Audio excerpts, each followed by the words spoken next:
In the vast expanse of the galaxy, where civilizations rise and fall like cosmic dust, there exists a creature so terrifying that entire star systems have been abandoned at the mere whisper of its name, the Void Dragon of Zirion Prime. A being of pure destruction that has consumed planets, shattered fleets, and brought the mightiest empires to their knees. For 3,000 years, the Galactic Council has tried everything: massive armadas, planet-killing weapons, diplomatic envoys, and even attempts at negotiation through sacrifice. All have failed. The dragon remains untouchable, untamable, and utterly merciless. Then humanity joins the galactic community, a young, naive species barely out of their home system. When the Council warns them about the Zirion sector, expecting the humans to flee like every other rational species, something unprecedented happens. A 12-year-old human girl named Luna, on her first interstellar field trip, does something that will reshape the understanding of courage, innocence, and the true power that lies within the human heart. Her simple act of kindness toward the galaxy's most feared predator will challenge everything the universe thought it knew about monsters, heroes, and the thin line between destruction and protection. This is the story of how one small human gesture changed the fate of a galaxy, and why sometimes the most powerful weapon against darkness isn't a sword or a laser cannon, but a kiss from a child who sees a lonely creature. The emergency klaxons of the Galactic Council's primary monitoring station echoed through the crystalline corridors like the death cries of a dying star. Ambassador Zethkara's forearms moved frantically across the holographic displays, her insectoid features twisted in disbelief as the readings confirmed what her instruments were telling her. The Void Dragon was moving again. "Impossible," she whispered through her translator, the device struggling to convey the terror in her native clicking language. "It's been dormant for 73 cycles. Why now?" Her aide, a nervous Centaurian with pale blue skin, trembled as he approached with a data pad. "Ambassador, the trajectory analysis is complete. The dragon is heading toward the Outer Rim territories."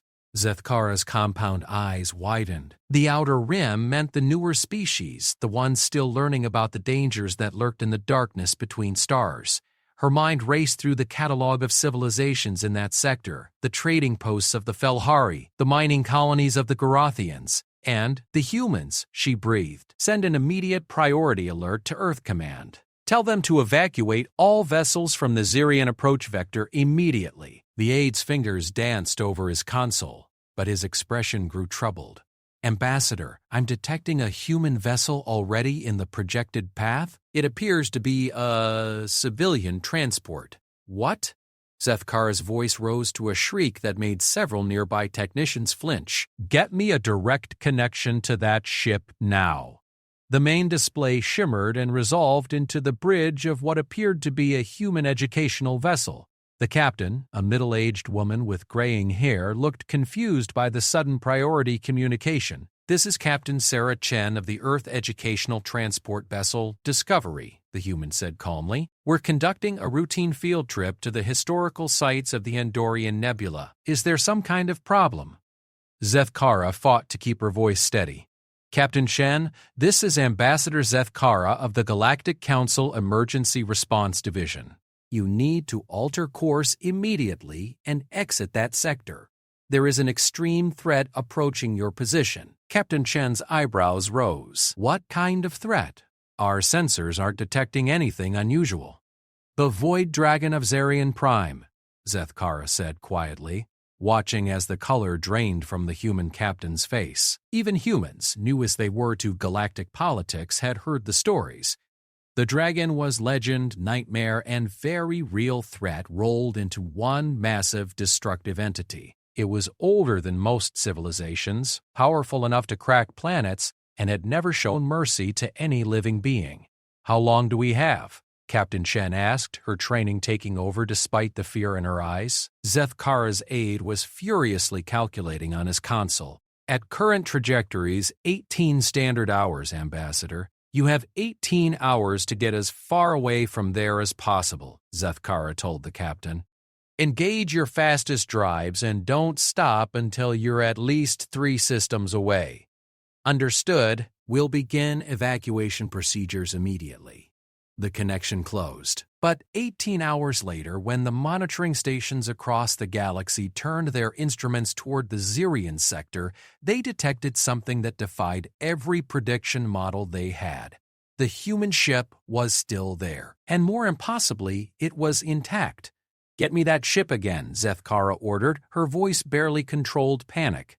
The connection established, revealing Captain Chen on her bridge, looking remarkably calm for someone who should have been atomized hours ago. "Captain Chen," Zethkara said carefully, "our instruments indicate you're still in the danger zone. Why didn't you evacuate?" Captain Chen's expression grew complicated. "Well, Ambassador, that's where things got interesting. We tried to leave, but our FTL drive developed a malfunction just as we were preparing to jump. We were dead in the water." "Then how are you still alive?" Zethkara demanded. "That's hard to explain," Chen admitted. "The dragon did appear just as your warnings indicated. It's massive beyond anything our databases described. But something happened that none of us expected." "What happened?" Captain Chen paused as if struggling to find the right words. "One of our students made contact with it." The control room fell silent except for the hum of equipment. Zethkara felt her respiratory system skip several cycles. "Contact?" she managed to whisper. "A 12-year-old girl named Luna Martinez," Captain Chen continued. "Before anyone could stop her, she activated an emergency airlock and, well, she went outside to meet it." "She did what?" Zethkara's voice rose to a pitch that shattered 3 coffee cups on nearby desks. "I know how it sounds," Chen said quickly. "We tried to stop her, but you know how kids are when they get curious about something. She said she wanted to see if the dragon was really as mean as everyone said." Zethkara's 4 arms gestured wildly. "And the dragon didn't kill her immediately?" "That's just it," Chen said, looking puzzled herself. "It stopped. This massive creature that's supposed to be pure destruction and rage just stopped. It looked at her and she looked back at it and something passed between them." "What do you mean, something passed between them?" Captain Chen turned to someone off-screen. "Luna, can you come here for a moment?" A young human girl bounded into view, her dark hair in pigtails and her face bright with excitement. She appeared completely unharmed, and more disturbingly, completely unafraid. "Hi there," Luna said cheerfully, waving at the screen with the casual friendliness that only human children seem to possess. "Are you the bug lady who was worried about us?" Zethkara's translator struggled with the casual insult before she realized the child meant no harm by it. Yes, I was concerned about your safety. The creature you encountered is very dangerous." Luna's face scrunched up in confusion. "Dangerous? You mean Whiskers?" "He's not dangerous, he's just really, really sad." "Whiskers," Zethkara repeated weakly. "That's what I call him," Luna explained matter-of-factly. "He doesn't have a real name, and whiskers seem to fit because he has these long, glowy tendril things that look like cat whiskers. He told me nobody's talked to him in a really long time." "Told you? Did?" "Well, not with words exactly," Luna said, tilting her head thoughtfully. "More like feelings. He's been alone for thousands and thousands of years, and he's really lonely. That's why he gets angry sometimes." "Wouldn't you be mad if nobody talked to you for that long?" Zethkara felt reality shifting around her like sand in a windstorm. "Child, that creature has destroyed entire worlds. It's killed billions of beings." Luna's expression grew sad. "I know. He showed me. He feels really bad about it. He said he never meant to hurt anyone, but when he tries to make friends, everyone runs away or shoots at him, and then he gets confused and scared, and when he's scared, bad things happen." "You're saying the most feared predator in the galaxy is misunderstood?" "Pretty much," Luna said with the absolute confidence that only children possess when explaining something obvious to adults. "He just needs someone to be nice to him." Captain Chen leaned into frame. "Ambassador, I should mention that since Luna made contact with the dragon, it's been different. It's actually been helping us. When our life support system started failing due to the FTL malfunction, The dragon somehow stabilized our ship's power systems. It's been protecting us from some kind of energy storm that would have killed us hours ago." Zethkara stared at the screen for a long moment, her analytical mind trying to process information that contradicted 3,000 years of recorded history. "Where is the dragon now?" "Right outside," Luna said brightly. "Want to see him?" Before anyone could object, Luna was running toward what appeared to be an observation deck. The camera feed switched to external sensors, and Zethkara found herself staring at something that redefined her understanding of the universe. The void dragon of Xerion Prime was indeed massive, easily the size of a small moon. Its scales seemed to absorb starlight, creating an outline of living darkness against the cosmos. Energy crackled along its hide in patterns that hurt to look at directly.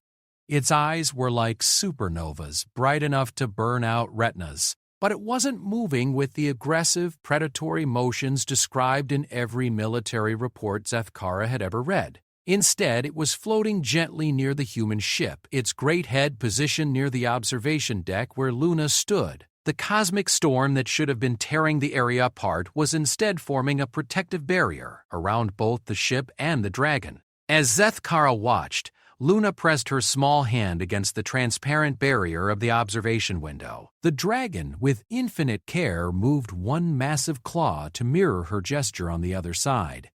"He's teaching me about space," Luna said, her voice full of wonder. "Did you know there are colors out here that nobody's ever seen before? He can see them because his eyes are special. And he knows where all the best nebulae are, and he's seen baby stars being born."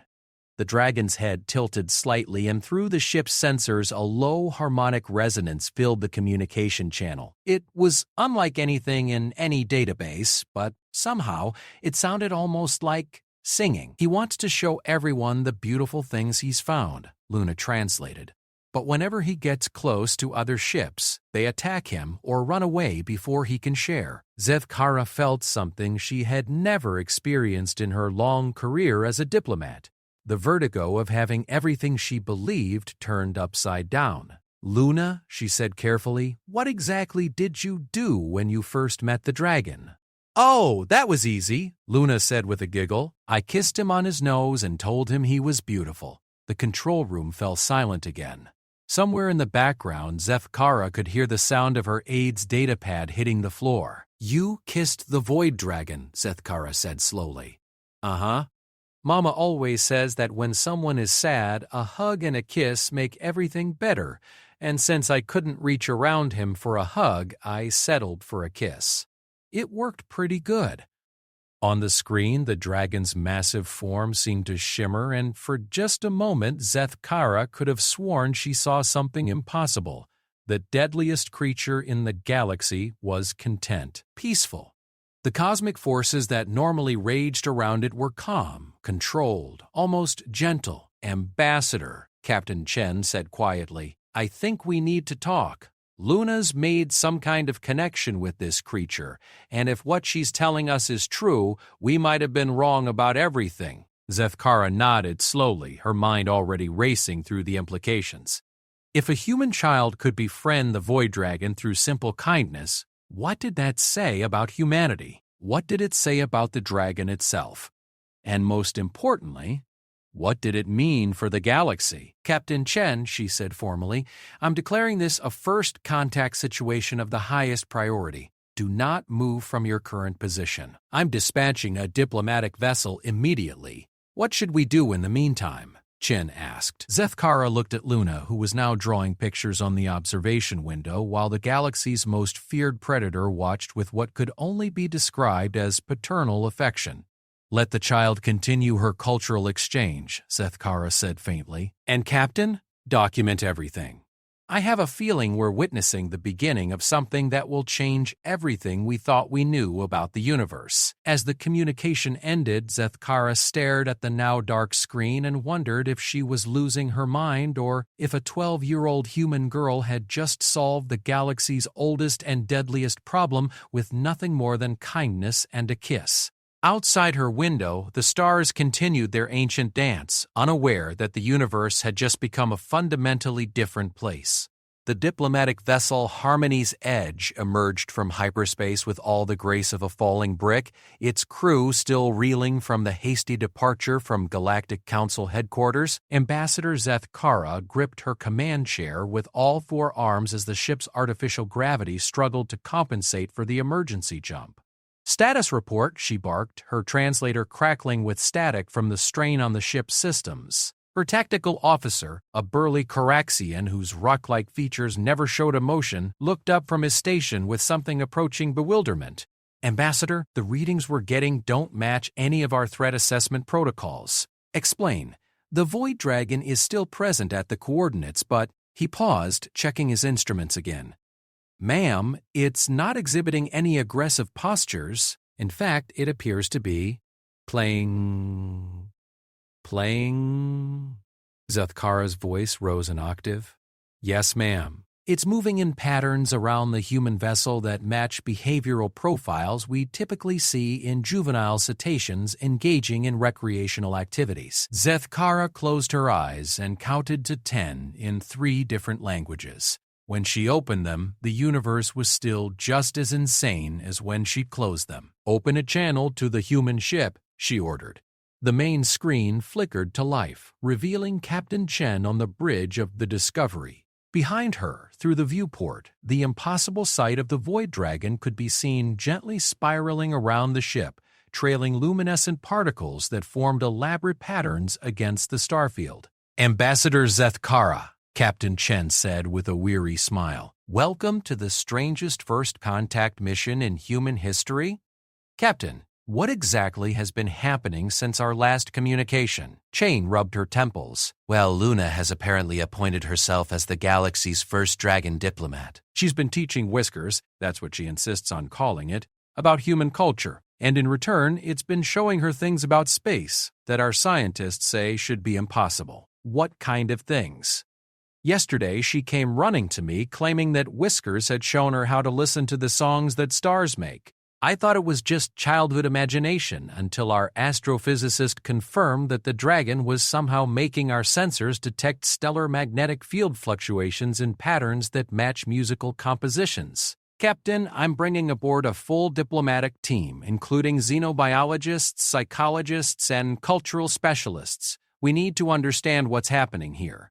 But I should warn you, Luna has some very strong opinions about how Whiskers should be treated. She's made it clear that anyone who tries to hurt her friend will have to answer to her. A 12-year-old is threatening galactic diplomats on behalf of the most dangerous creature in known space?" "Pretty much," Chen said with a rueful laugh, "and honestly, after watching them together, I think she might be able to make good on that threat. The dragon responds to her emotional state. When she gets upset, reality around it starts to bend." 2 hours later, Zeth Kara found herself in the Discovery's main observation lounge, surrounded by the galaxy's leading experts on dangerous phenomena, all of whom were staring slack-jawed at the sight outside the windows. Luna Martinez sat cross-legged on a cushion, pressed against the transparent barrier, while the Void Dragon's massive head hovered just meters away on the other side. The child was reading from a picture book, showing the illustrations to the dragon, who watched with what could only be described as rapt attention. And then the little prince realized that the rose wasn't just any rose, Luna read aloud, but his rose, the one he had cared for and protected, and that made it the most important rose in the whole universe? The dragon's eyes pulsed with soft rhythmic light, and the space around its head shimmered with what the ship's sensors identified as controlled gravitational waves. "Is it crying?" whispered Dr. Halloway, the expedition's xenobiologist. "The gravitational distortions suggest intense emotional response," confirmed Dr. Ixara, a Centaurian physicist. "But this should be impossible. Void dragons don't have tear ducts, and their neural structures aren't supposed to process emotional concepts."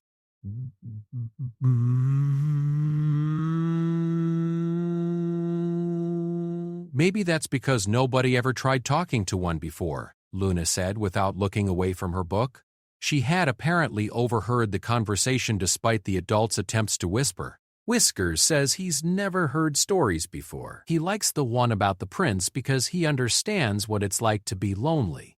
Ambassador Zethkara approached carefully, as if the scene before her might shatter like spun glass if she moved too quickly. "Luna, may I ask you something?"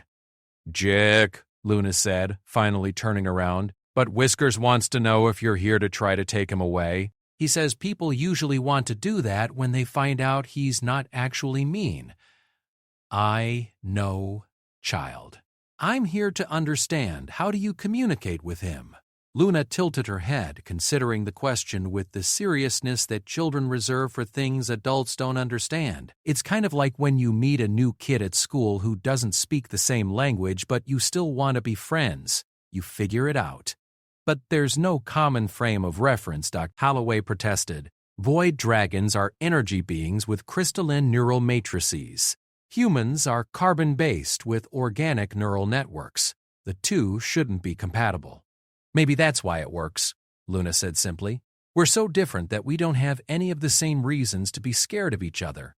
As if responding to the conversation, the dragon shifted its massive form, and suddenly the observation lounge was filled with images. Not holograms or projections, but somehow direct visual experiences shared through space itself.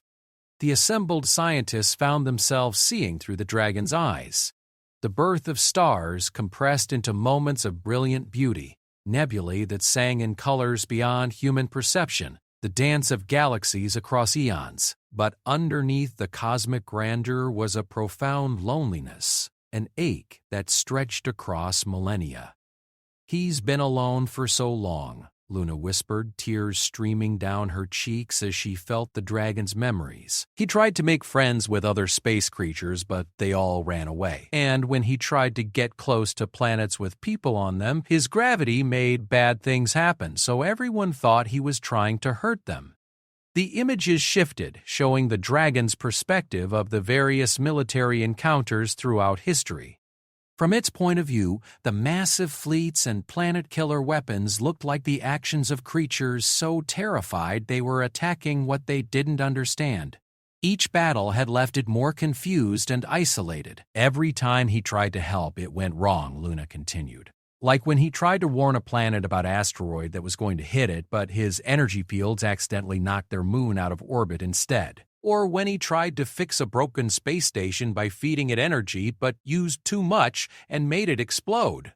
The vision faded, leaving the observation lounge in stunned silence. "Sweet cosmic mother," breathed Dr. Yixara. "It's been trying to help all this time. 3,000 years of galactic military doctrine," Zethkara said slowly, "based on a fundamental misunderstanding.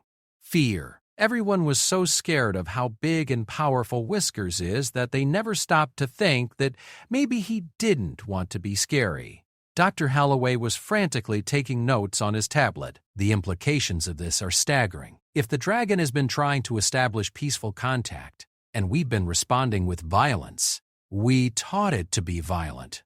Zethkara finished the thought, horrified. Every military engagement, every weapon fired, every evacuation order, we were teaching the most powerful entity in the galaxy that violence was the only language other species understood.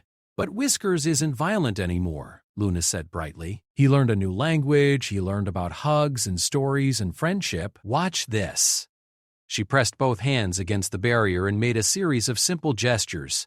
The dragon responded by creating patterns of light that exactly mimicked her movements. "I'm teaching him sign language," Luna explained proudly.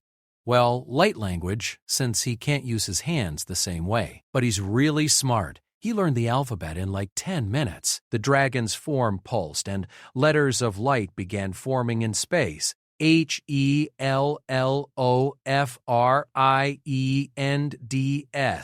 Did it just spell out a greeting?" Dr. Yixara stammered.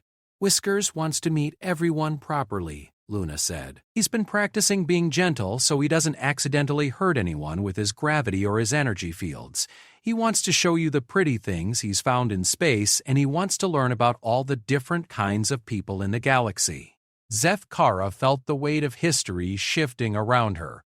This wasn't just a first contact situation, this was a fundamental revision of everything they thought they knew about the universe. "Luna," she said carefully, Would Whiskers be willing to meet with representatives from the Galactic Council? There are many people who would like to apologize for the misunderstandings of the past. Luna turned to look at the dragon, and for a moment Ambassador and Child shared a silent communication that bypassed all barriers of language and species. He says yes, Luna said finally, but he wants to know if they promise not to bring any big guns or scary weapons. Those make him nervous, and when he gets nervous, his control gets wobbly. I think we can arrange that, Zethkara said, already mentally composing the most unusual diplomatic message in galactic history as she watched Luna return to her storybook with the universe's most feared predator listening attentively to tales of friendship and love. Zethkara realized that sometimes the most profound changes in history weren't made by armies or governments or grand declarations. Sometimes they were made by a 12-year-old girl who saw a lonely creature and decided to give it a kiss. Captain Chen, she said quietly, I think we're going to need a bigger conference room. Outside the window, the Void Dragon of Zarian Prime carefully shaped its energy fields to spell out another message, THANKYOULUNA. And for the first time in 3,000 years, the galaxy's most dangerous creature smiled. The emergency session of the Galactic Council had been called to order 17 times in the past hour, but each attempt at maintaining dignity and protocol collapsed when another delegate caught sight of the live feed from the Zarian sector. The massive assembly hall, designed to accommodate representatives from thousands of species, buzzed with languages that translator systems had never been programmed to handle when speakers were in various states of shock. High Chancellor Vex Thalin, a dignified Thalassian whose crystalline body normally maintained perfect composure, was experiencing what could only be described as the political equivalent of a nervous breakdown. His usually stable bioluminescent patterns were flashing in chaotic spirals that made several nearby delegates nauseous. Order! He called for the 18th time, his voice echoing through the vast chamber. We will have order. The cacophony gradually died down, though pockets of heated discussion continued throughout the hall. Representatives from species that had lost entire colonies to dragon attacks sat next to delegates whose homeworlds had been saved by last-minute evacuations when the creature approached. The atmosphere was charged with 3,000 years of accumulated fear, anger, and confusion. Honored delegates, Chancellor Vex Thalin began, his translator struggling with his agitated state, we are here to address the unprecedented situation developing in the Zarian sector. As you are all aware, first contact has been established between a human child and the entity known as the Void Dragon. A ripple of murmurs swept the assembly. I will now yield the floor to Ambassador Zethkara, who is joining us via direct link from the contact site. The massive holographic display activated, showing Zethkara aboard the Discovery. Behind her, clearly visible through the observation windows, the Void Dragon could be seen performing what appeared to be an elaborate ballet in space, leaving trails of luminescent gas that formed intricate patterns. Honored Council, Zethkara began. I am reporting from what may be the most significant diplomatic breakthrough in galactic history. Breakthrough, interrupted Senator Morgtath, a warlike species whose people had lost 3 colonies to dragon attacks. That monster destroyed half my homeworld's orbital defense grid. Senator, Zethkara said carefully, I understand your anger, but new information has come to light that suggests we may have fundamentally misunderstood the dragon's intentions. What possible misunderstanding could justify 3 millennia of destruction? Demanded Councillor Rinji, her tentacles writhing with agitation. Before Zethkara could respond, a small figure bounded into view of the transmission. Luna Martinez appeared on the screen, still wearing her school field trip clothes, her hair slightly messed from sleeping in improvised quarters aboard the diplomatic vessel. Hi, everyone, Luna said with the cheerful wave that had become her trademark greeting. Are you the people who want to meet Whiskers? The assembly hall fell silent. 3,000 years of military doctrine, diplomatic protocol, and species-wide trauma faced off against the guileless smile of a 12-year-old human girl. Child, Chancellor Vex Thalin said gently, we understand you have made contact with the gift Whiskers. Can you tell us about that?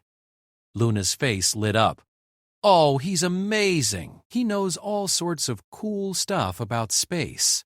Like, did you know that if you listen really carefully to pulsars, they're actually playing music? And black holes have these super pretty light shows that only beings like Whiskers can see, because regular eyes aren't special enough.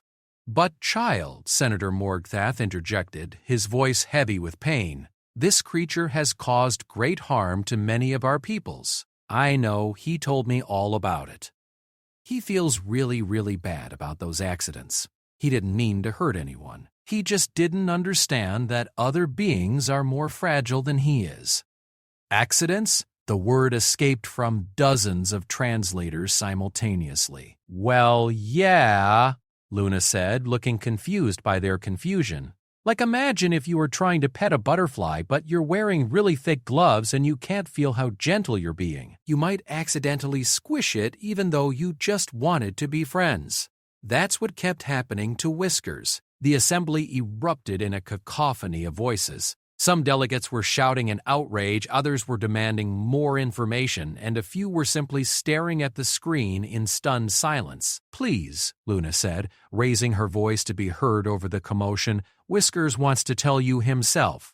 He's been practicing his light writing so he can talk to everyone at once. The view shifted to show the exterior of the ship, where the Void Dragon was positioning itself so that its massive form was visible to the Council's sensors. The creature's scales began to glow with controlled energy, and words of light started forming in space. I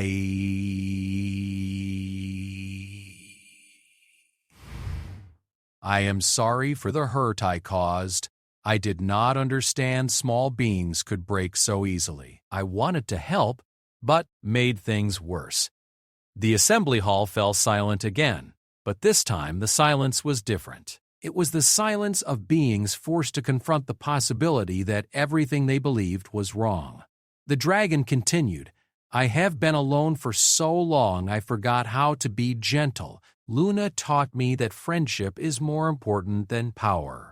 This is unprecedented, whispered Counselor Yithmora, a species known for their analytical approach to problems. If the entity is genuinely capable of communication and emotional growth, it changes everything, completed Dr. Halloway, who had been granted permission to address the Council as a xenological expert. Our entire understanding of void dragons was based on the assumption that they were non-sentient forces of nature. But if this one can learn, adapt, and form emotional bonds, then we've been fighting a war against someone who was trying to make friends. Luna said simply. Chancellor Vexthalen's crystalline form flickered as he processed the implications. If this is true, then the Galactic Council owes the Dragon Whiskers a formal apology for 3,000 years of hostile action. The dragon has expressed interest in making amends for past accidents. It wants to help rebuild what was damaged and share the knowledge it has gained from millennia of cosmic exploration. New words appeared in space. I have seen the birth of stars and the dance of galaxies. I want to share these wonders with friends who will not run away. What kind of help? Asked Counselor Renji, her scientific curiosity overriding her initial fear. Luna bounced excitedly. Oh, he knows so much cool stuff. He can predict solar flares years in advance, and he knows where all the best asteroid mining spots are, and he can create stable wormhole tunnels that make space travel way faster and safer. Stable wormholes? Senator Morgthath leaned forward despite himself. That technology could revolutionize galactic commerce. He doesn't think of it as technology, Luna explained. To him, it's just like knowing how to swim in a really deep pool. He wants to teach other people how to do it too. Dr. Adisso, Halloway was frantically calculating on his tablet. If the dragon can indeed create stable spatial tunnels, the economic and exploratory implications are staggering. We could reach previously inaccessible regions of the galaxy, establish trade routes that span thousands of light years, but first, Luna interrupted seriously, everyone has to promise to be nice to him. He's still really scared that people might try to hurt him again. When he gets scared, his control goes all wobbly and bad things happen. What would constitute being nice to a cosmic-level entity? asked Chancellor Vexthalin, genuinely curious. Same things that work with anyone else, Luna said matter-of-factly. Say please and thank you, don't point guns at him, listen when he's trying to tell you something important, and maybe bring him presents sometimes. Presents? Bread. He really likes music, Luna explained. And stories. And he gets super excited when people show him art or poetry or anything creative. He says he never understood that small beings could make beautiful things until I showed him my drawings. The dragon's form pulsed with gentle light, and new words appeared. Small beings create wonders I never imagined. I want to learn about all the different kinds of beauty. It wants to learn about our cultures, Zethkara confirmed. In exchange for sharing its cosmic knowledge, it's asking for what amounts to cultural exchange programs. A cosmic entity wants to attend art appreciation classes? Senator Morgthath asked, his voice caught between disbelief and amusement. Why not? Everyone deserves to have friends and learn new things. Whiskers has been stuck floating around space by himself for thousands of years. That sounds really boring to me. Chancellor Vexthalin rose from his seat, his crystalline body now glowing with steady, contemplative light. Honored delegates, we are faced with a decision that will shape the future of galactic civilization. Do we continue to treat this entity as a threat to be feared, or do we accept the possibility of the greatest peaceful contact in our history? What guarantees do we have that it won't accidentally cause more destruction? Demanded Counselor Rinji. Luna appeared to consult with someone off-screen, then returned her attention to the council. Whiskers says he's willing to work with scientists and engineers to develop safety protocols. He knows he's really big and powerful, so he wants to learn how to interact with smaller beings without breaking anything. And if something does go wrong? Pressed Senator Morgthath. Luna's expression grew very serious, and for a moment she looked far older than her 12 years. Then we'll deal with it the same way we deal with any accident between friends. We'll help fix what got broken. We'll figure out how to do better next time, and we'll remember that making mistakes doesn't make someone a bad person. The assembly hall was quiet for a long moment, as thousands of representatives contemplated the wisdom of a human child. Finally, Chancellor Vexthalino spoke. Ambassador Zethkara, please inform Whiskers that the Galactic Council would be honored to begin formal diplomatic relations. We propose a gradual contact protocol, with safety measures developed jointly between our scientists and the dragon's unique capabilities. Really? Luna's face lit up with pure joy. Whiskers, did you hear that? They want to be friends. Outside the ship, the Void Dragon began what could only be described as a cosmic dance of celebration, its massive form spinning and diving through space while trailing streams of rainbow light that spelled out, "Thank you, thank you, thank you, friends." As the council session dissolved into excited planning committees and cultural liaison groups, Ambassador Zethkara found herself watching Luna, who was now teaching the galaxy's most powerful entity how to make heart shapes with energy fields. "You know," Zethkara said to Captain Chen, "I think we might have just witnessed the most important diplomatic breakthrough in galactic history." "Either that," Chen replied with a smile, "or we've all lost our minds and are hallucinating together." "I love my friends. If this is madness," Zethkara said softly, "I never want to be sane again."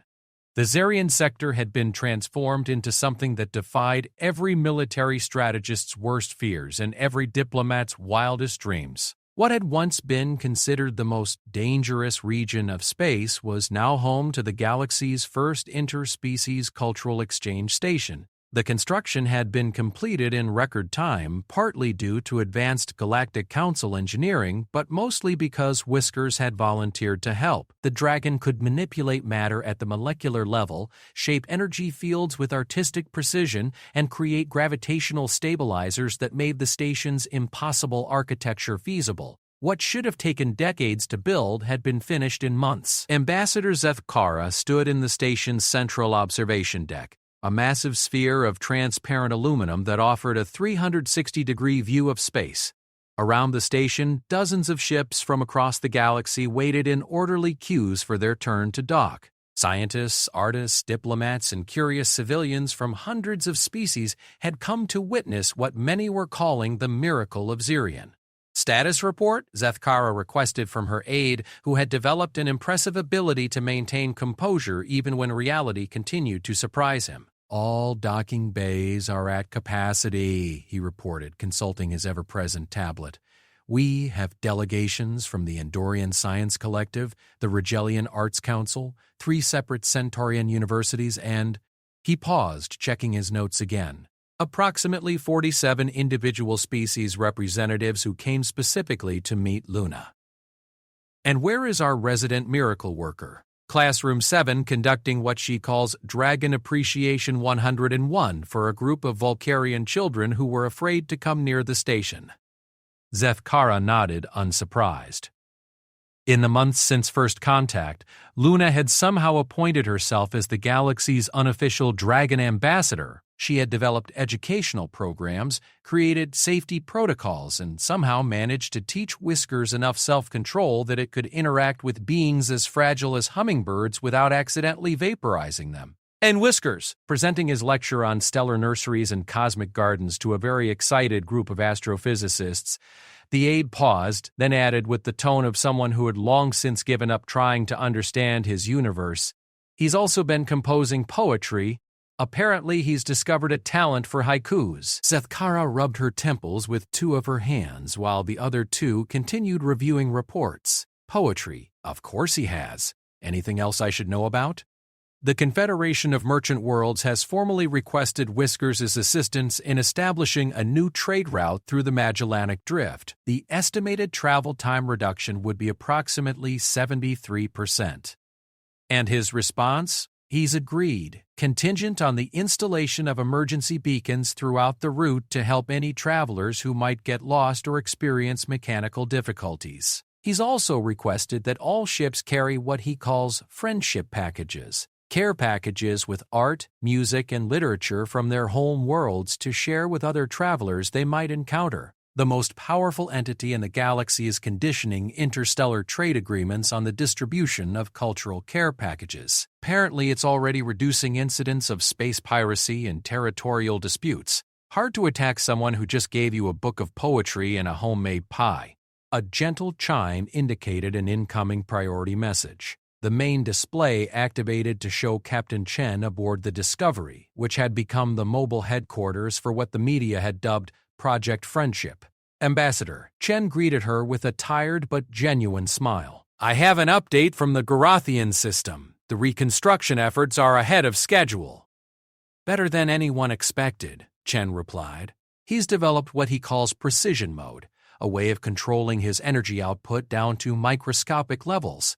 The Garathians are calling him the most careful construction worker in galactic history." The Garathian system had been one of Whiskers' early accidents, a mining colony where his attempt to help clear asteroid debris had resulted in the accidental destruction of 3 moons. The dragon had been devastated when he learned that 17 million beings had been forced to relocate and had insisted on personally overseeing the reconstruction efforts. The most impressive part, Chen continued, is how he's handling the emotional aspects. The Garithians were terrified of him at first, understandably, but Luna suggested he should apologize to each family personally. He's been creating holographic avatars of himself at human scale so he can meet with people face to face without overwhelming them with his actual size. A cosmic entity is conducting individual apology sessions. Thousands of them. And it's working. The Garathian children have started calling him Uncle Whiskers and asking him to tell bedtime stories about space adventures. A new voice joined the conversation as Luna Martinez bounced into view of Chen's transmission, looking slightly older but no less enthusiastic than she had 6 months ago. "Ambassador Zethkara!" Luna waved energetically. "Guess what? Whiskers learned how to make snow. Dull? To trees and chain. Controlled atmospheric precipitation," Chen translated. He can now create localized weather patterns with enough precision to provide recreational snow for planets that don't have natural winter cycles. The tourism applications are staggering. They made it because the kids on Gorath 7 said they'd never seen snow, Luna explained. So he figured out how to make it just for them. They loved it. On cue, Whiskers' massive form appeared in the background of the transmission, carefully creating intricate snowflake patterns that sparkled with bioluminescent traces. Each flake was a unique work of art that would have taken human artists hours to design. The dragon has discovered recreational meteorology, Zethkara said faintly. That's not even the best part, Luna continued excitedly. He's been talking to other cosmic entities. Turns out there are more beings like him scattered around the galaxy, and they've all been lonely too. Zethkara's 4 hearts all stopped beating simultaneously. More? Oh, don't worry, Luna said quickly, recognizing the look of panic on the ambassador's face. They're all really nice. Most of them are just shy. Whiskers has been introducing them to the idea of making friends with small beings. He's like their social coordinator now. Captain Chen nodded. We've had preliminary contact with 3 other entities.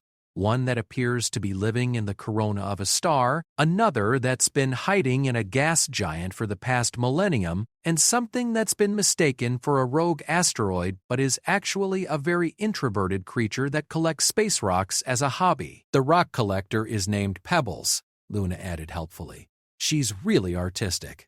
She arranges asteroid fields into beautiful patterns, but she's too shy to show anyone yet.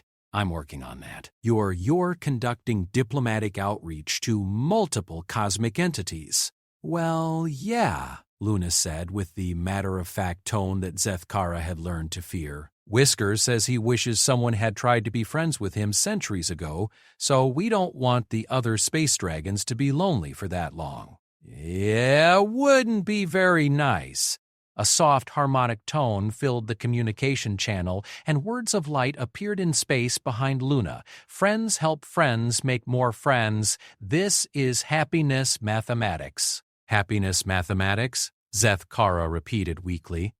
Whiskers' new philosophy, Captain Chen explained. The more friends you help make friends, the more happiness there is in the universe. He's developed entire theoretical frameworks around it. The University of Central Worlds has offered him an honorary degree in applied friendship studies. He's really excited about that, Luna said. He wants to write a thesis on the correlation between cosmic loneliness and accidental destruction. He thinks it might help prevent future misunderstandings. This one was from the Galactic Council headquarters, marked with the highest priority codes. Ambassador Zethkara, came the voice of Chancellor Vexthalen. I'm calling an emergency session. We have a situation developing in the Outer Rim that requires immediate attention. What kind of situation? The hegemony of Krell has issued an ultimatum. They're demanding that all cosmic entities be contained or destroyed, claiming they represent an unacceptable threat to galactic security. The hegemony of Krell was a militaristic alliance that had been growing in power and influence, particularly among species that had suffered losses during the early dragon encounters. What's their timeline? 2 standard hours. After that, they're threatening to deploy what they call entity nullification weapons against any cosmic being that refuses to submit to containment. Luna's face appeared on the screen, her usual cheerfulness replaced by worried determination. They want to hurt Whiskers and his new friends? I'm afraid so, child, Chancellor Vexthalen said gently. Luna turned to look at something off-screen, and when she turned back, her expression was set in a way that made her look remarkably like her mother when facing down an impossible problem. Then we're going to have to show them why that's a really bad idea, she said simply. In the background, Whiskers began to glow with an intensity that made the ship's sensors automatically adjust their filters. When he spoke, his words appeared in letters of fire across the void. No one hurts my friends. Ambassador, Chancellor Vexthalen said urgently, we need to convene an emergency session immediately, and we're going to need Luna there. Why? Because, the Chancellor said with the tone of someone who had recently discovered that the universe was far stranger than he'd ever imagined, she's the only being in the galaxy who has successfully negotiated with cosmic entities. If we're going to prevent this from becoming a war between gods, we need our best diplomat. I'm not a diplomat, Luna protested. I'm just a kid who's good at making friends. Child, Zethkara said softly. Right now, that might be the most important skill in the galaxy. Zethkara stared out at the stars and wondered if she was about to witness the galaxy's greatest diplomatic triumph or its most spectacular destruction. Outside the station, Whiskers was already calling to his cosmic friends, and across the galaxy, ancient beings began to stir from their lonely slumbers, answering the call of the first dragon who had ever learned the meaning of friendship. The next 72 hours would determine whether the galaxy would enter a new age of wonder or tear itself apart fighting against miracles. The emergency session of the Galactic Council had been moved to the largest assembly chamber in Council Station's history, a vast amphitheater that could hold representatives from every member species. Even so, the space felt inadequate as delegates crammed into every available seat, while overflow crowds watched from auxiliary chambers throughout the station. The tension was palpable. Military advisors whispered urgently to their political leaders while peace activists held silent vigils in the corridors. News feeds from across the galaxy broadcast continuous updates as the deadline approached. 30 to 6 hours until the hegemony of Krell would begin their entity nullification protocol. At the center of the amphitheater, a small platform had been erected. On it sat Luna Martinez, now 13 years old, but somehow managing to look both younger and older than her age. She wore her best dress, a simple blue outfit that her mother had packed for the original field trip that had changed the galaxy. Next to her sat a small holographic projector that displayed a miniature version of Whiskers, scaled down to roughly the size of a house cat to avoid overwhelming the delegates. Chancellor Vexthalin called for order, his crystalline form pulsing with barely controlled anxiety. Honored delegates, we gather today to address the most critical decision in galactic history. The hegemony of Krell has demanded the containment or destruction of all cosmic entities, threatening to use weapons of unprecedented power if their ultimatum is not met. A ripple of fearful murmurs swept through the assembly. Before we proceed, the Chancellor continued, I yield the floor to Luna Martinez, Cultural Ambassador for Cosmic Entities, who has requested to address the Council. Thousands of beings from across the galaxy focused their attention on a human child who had somehow become the most important diplomat in known space. Hi, everyone, Luna began, her voice carrying clearly through the chamber's acoustics. I know a lot of you are scared. I know some of you are angry, and I know some of you think the best solution is to make Whiskers and his friends go away. She paused, looking around the assembly with the serious expression that had become her trademark when discussing important matters. But I want you to think about something. 6 months ago, everyone thought Whiskers was a monster. People told stories about him to scare children. Entire star systems changed their trade routes to avoid him, and he was miserable because of it. The holographic Whiskers next to her dimmed slightly, and words of light appeared above the platform. I remember the loneliness. It hurt worse than any weapon. Now look at him, Luna continued. He's helped rebuild 3 star systems, created safer trade routes that have increased galactic commerce by 30%, and his weather modification services have prevented 7 natural disasters that would have killed millions of people. She gestured to the hologram, which brightened and began displaying images. Thriving colonies, children playing in impossible snow, rescue ships guided safely through cosmic storms by gentle dragon light. The difference between 6 months ago and today isn't that Whiskers changed from a monster into something good. He was always good. The difference is that someone finally took the time to talk to him instead of shooting at him. Supreme Commander Vorthak of the Krell hegemony rose from his seat, his armored form imposing even in the vast chamber. Child, your sentiment is admirable but naively dangerous. These entities possess the power to destroy worlds.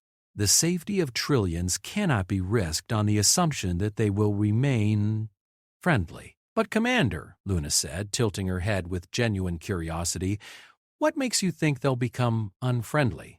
Have any of them done anything mean since we started talking to them instead of attacking them?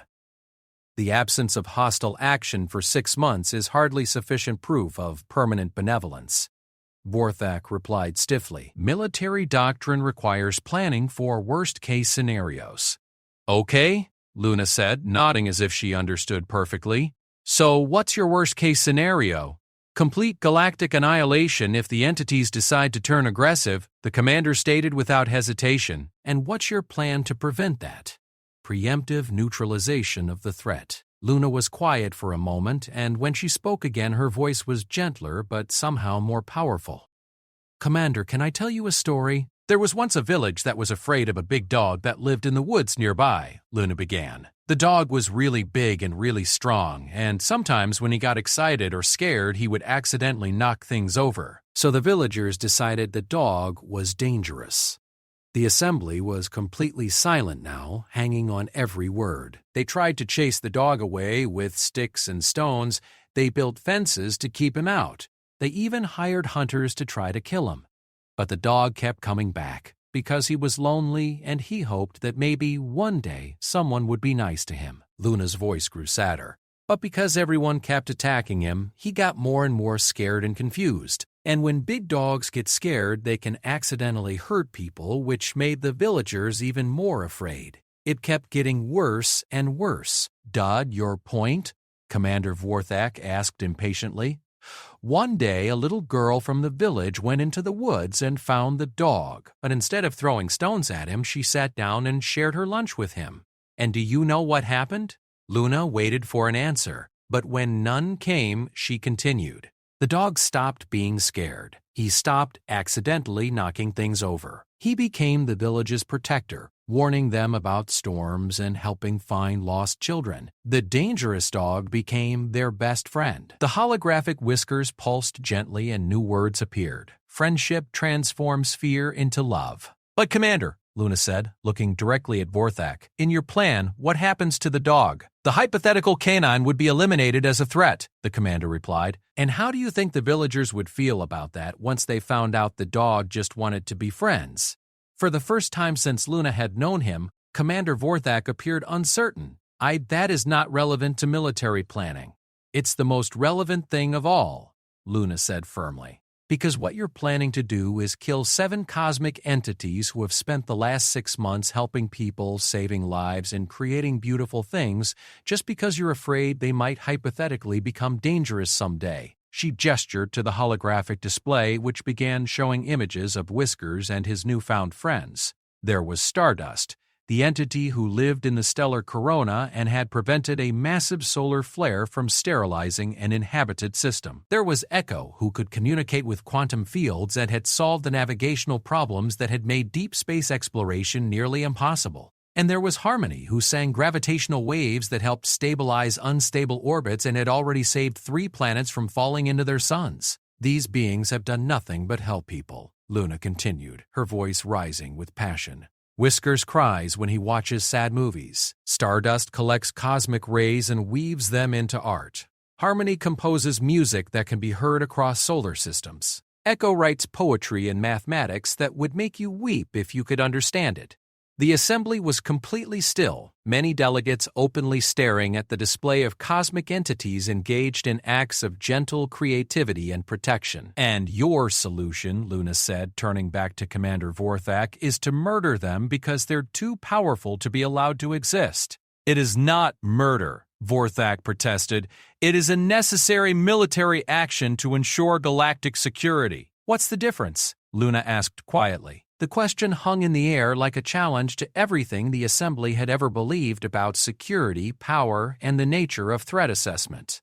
Ambassador Zethkara rose from her seat. Commander, may I pose a hypothetical question? Vorthak nodded stiffly. If your nullification weapons are deployed against the cosmic entities and they respond defensively, what are the projected casualty estimates? The commander consulted a tablet, his expression growing grim. Conservative estimates suggest 40 to 60% galactic population loss, and if we continue current diplomatic relations, unknown variables make accurate prediction impossible, he admitted. But current trends suggest continued cooperation and mutual benefit, Zethkara pressed. Theoretically, yes. Luna stood up again, and somehow her small form commanded the attention of the entire assembly. So, let me get this straight. Your plan has a 60% chance of killing most of the people in the galaxy. Our plan has a 60% chance of making life better for everyone. And you think your plan is safer? Commander Vorthak was silent for a long moment. When he spoke, his voice was quieter than before. Child, you speak of friendship and trust. But military leaders must consider the unthinkable. What if you are wrong? What if these entities turn hostile? Luna smiled sadly. Then we'll deal with it the same way we deal with any friend who is having a bad day. We'll talk to them. We'll try to understand what's wrong. We'll help if we can, and we'll get help if we need it. And if that fails, then at least we'll know we tried to do the right thing, Luna said simply. But, Commander, can I ask you something? How many wars in galactic history were started because someone decided to attack first because they were afraid of what might happen? The commander was quiet for a very long time. Finally, he looked up at Luna with something approaching respect. Most of them. And how many of those wars would never have happened if people had tried talking first? I cannot say. Luna nodded. I think we should at least try the thing we've never tried before. Supreme Chancellor Vex Thalan rose to address the assembly. The chair recognizes that this decision will shape the future of galactic civilization. All those in favor of continuing diplomatic relations with cosmic entities rather than implementing the nullification protocol, the count wasn't even close. Motion carries overwhelmingly, the Chancellor announced. Commander Vorthak, please convey to the hegemony of Krell that the Galactic Council formally rejects their ultimatum. As the assembly erupted in relieved cheers, Luna turned to the holographic Whiskers, who had been quietly glowing with gentle contentment throughout the proceedings. Did you hear that? She asked. You get to keep all your new friends safe.